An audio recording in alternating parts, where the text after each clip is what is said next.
At that moment, something inside me snapped. For the sake of the children, for both sets of parents and in-laws, I had been continuing my married life with my husband, thinking like that, but I realized it was no longer possible. "I've had enough. Please divorce me." When I clearly spoke those words, my husband momentarily showed a surprised expression. However, he quickly returned to his usual disdainful expression, looking down on me as he opened his mouth. "Divorce? It's more like a dream come true. A wife like you has no value at all." "Are you serious about saying that?" "Obviously, right?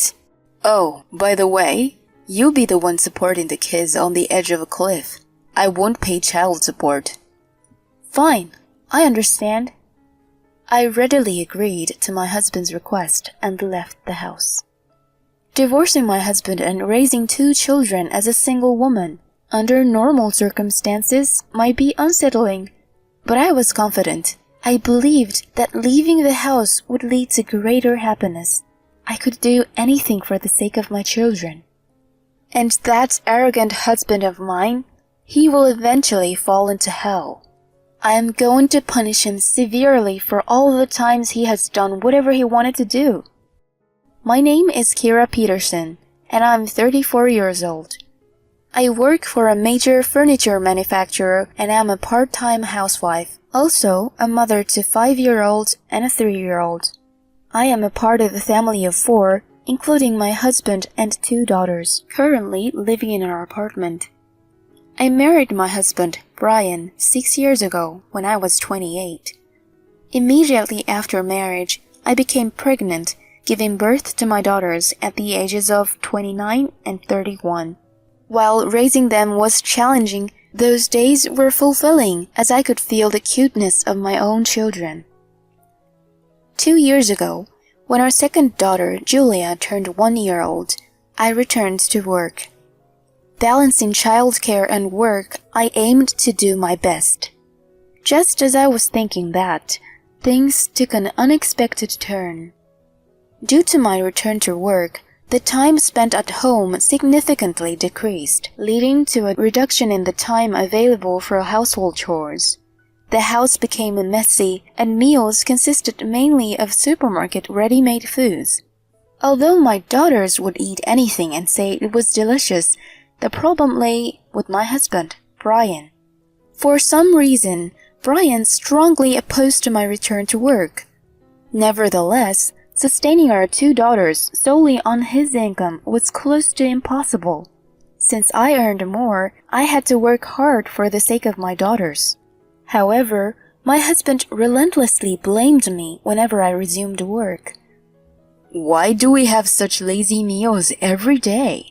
I work from morning till night, tired and exhausted when I come home." "Why are you talking like that? I work too, and I do household chores, yet you know." "Huh? I have to bow and scrape to my boss, work outside in the scorching heat. It's different from your workplace, which is all laid back." "This is terrible. I am juggling work and all the household responsibilities. If you're complaining so much, then why don't you make dinner, Brian?" "Don't mess with me. Why do I have to do that? Housework is women's work." At the beginning of our marriage, my husband used to say many kind words like, "If you have trouble, let me know," and "I'll help with the housework." However, during my pregnancy with our eldest daughter, Millie, when I asked him to do some simple household chores, he made a truly unpleasant face that I still remember. Even when I asked, he never willingly helped out, just grumbling and complaining. In the end, during my pregnancy and right before giving birth, I handled all the household chores. Even after Millie was born, Brian never contributed to childcare. He would return from work, spend time on himself, and sometimes even complained about our daughters crying. Looking back, our relationship might have been strange from that time. Still, I felt blessed to have a child with the person I loved. I thought I was happy, convincing myself of it every day. However, the situation continued to deteriorate. After the birth of our second daughter, Julia, my husband's attitude became progressively worse. When I returned to work, he insisted, "Women should only take care of the house." Despite financial considerations, I pushed through and resumed work, but it further worsened my husband's mood. Lately, even minor issues would lead him to shout in front of the children. "Hey, why is there trash in my room?" "Huh? I vacuumed just 3 days ago." 3 days ago?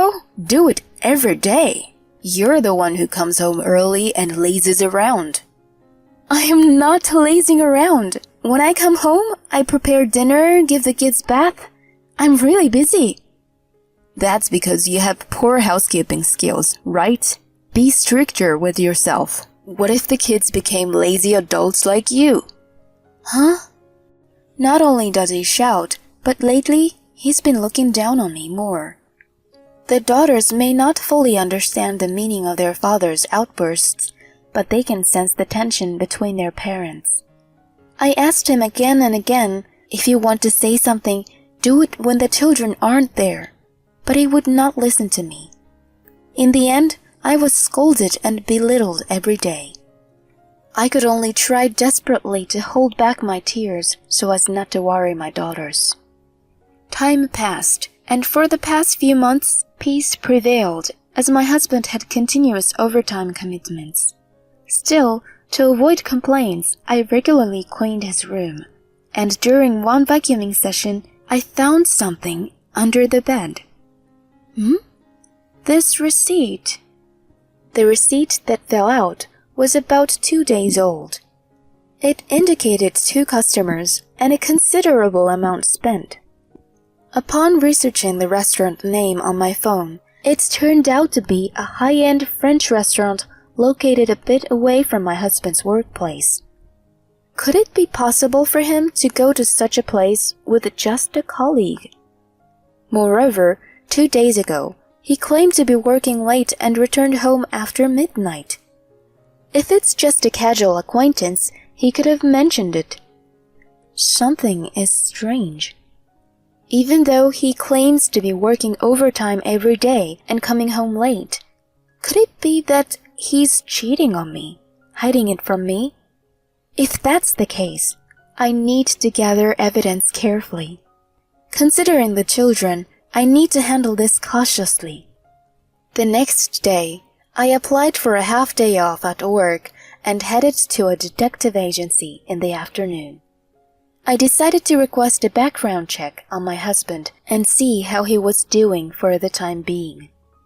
After that, I acted like my casual self to avoid my husband noticing that I was suspicious of him. 2 weeks later, when I went to hear the investigation results, as expected, the outcome was bad. My husband was cheating. The other person is a junior colleague at the same company, and she apparently has a fiancé. My husband, under the pretext of overtime, was in a romantic relationship with a woman who was about to get married. Some of the photographic evidence given to me by the investigator ranged from walking arm in arm to kissing on the street. In fact, there were even clear pictures of them entering sleazy locations. Despite my feelings for my husband cooling off, I was still shocked. I never thought he was really cheating. I suspected it, but when reality hits you like this, it's quite harsh. But for Millie and Julia, I have to do something. With evidence of the affair, I slowly prepared for what was to come without my husband's knowledge. To be prepared for anything, I started packing the minimum necessities. Over the course of about a month, while steadily making preparations for the divorce, my husband, who knew nothing, continued unruly behavior. "You're a failure. You're a stupid wife. Our marriage was a mistake," etc. Insults and abuses towards me had become a daily occurrence, tormenting my heart every day. Still, I endured it because I had confidence that I could divorce at any time. But on this day, my husband finally did something unforgivable. While the daughters were playing happily, he slammed the table, raising his voice, and shouted, "Hey, you've been noisy for a while now. Don't irritate me on my precious day off." Upon hearing those words from my husband, my younger daughter, Julia, began to cry. Although Millie is not crying, her eyes were filled with many tears. I hugged the two daughters to shield them from seeing their father, and after that, I'm sure my husband glared at me. Oh my God, they were both just playing around. I'm saying it's noisy. Jizz, at least take them outside on the day off. Why do you think only according to your own standards? If you're going to say that, then help with housework on your days off. Why should I? You're a lazy woman who can't handle housework and childcare. Lazy? How can you say such things so casually? Our current life is sustained by the cooperation of both husband and wife. Huh? Don't get carried away. You can live because I'm here. Know your place. My husband is still unaware that I earn more. That's why he can look down on me so confidently, even in front of our children. Everything has become so indifferent, and I've lost the will to argue. Seeing me like this, my husband, perhaps thinking I'm intimidated, starts speaking ill of me.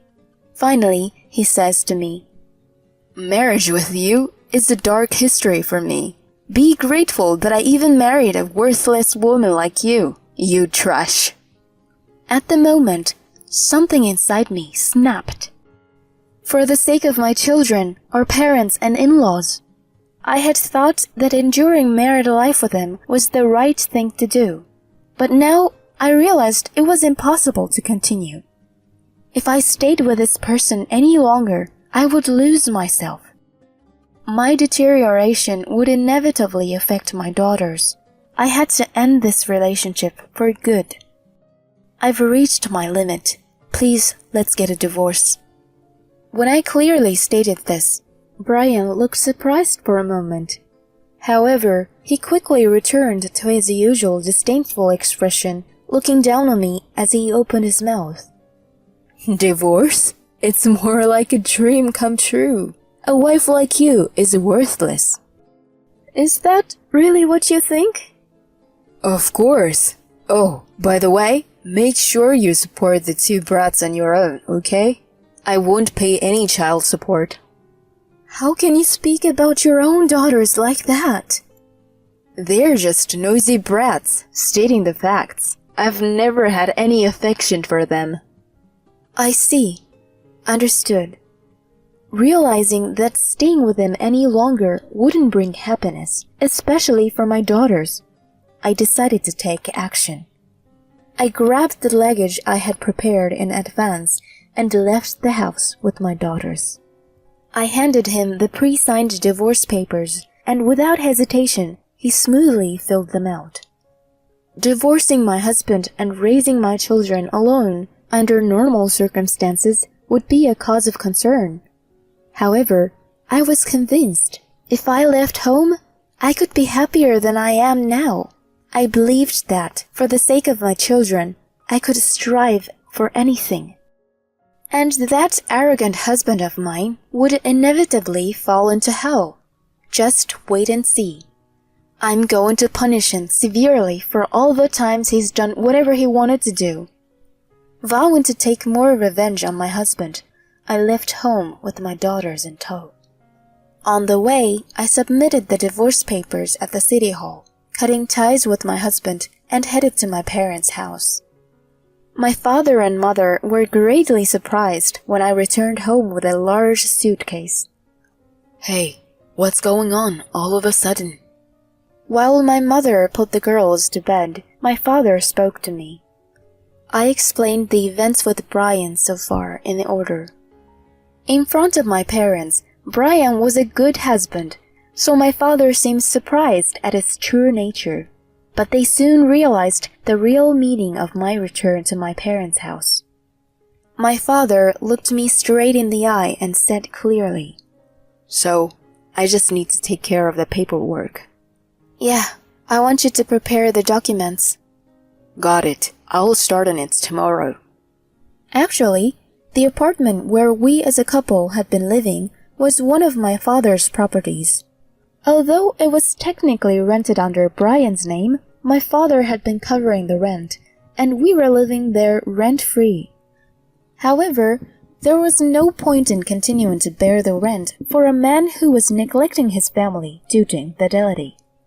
So, I asked my father to officially demand rent payments from my husband. Having gathered evidence for the affair, I decided to claim compensation and child support through a lawyer. With this, I made preparations for the divorce while commuting from my parents' house to work. 2 weeks later, thinking that some action might be happening soon, my phone, as expected, lit up. When I checked the screen, the caller was indeed my ex-husband, Brian. "Yes? Hello?" As I answered the call, Brian seemed flustered as he spoke. Hey, what's going on?